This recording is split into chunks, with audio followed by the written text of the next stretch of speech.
Okay, ang gold panay po ang record ng all-time high. Yesterday, it was up again. Nung Friday, nag-all-time high siya sa 2,420 o 40 ata to. Yan.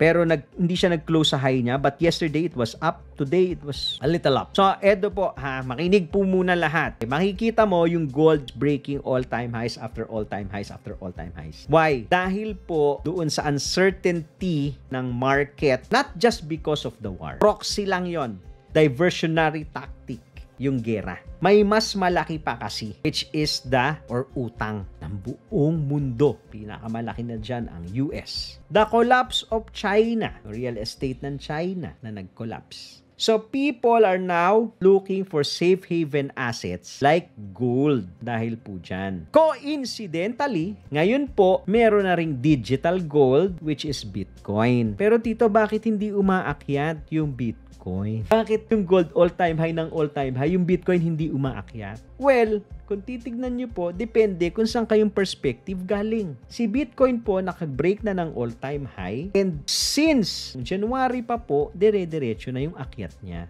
So, meaning to say, si Bitcoin ngayon, nagpapahinga na kay gold ngayon yung atensyon. And then eventually, when people realize, masyado na mataas tong gold, ang dami na natin nabili, si Bitcoin hindi gumagalaw. What do you think will happen? Follow for more Tito Moves!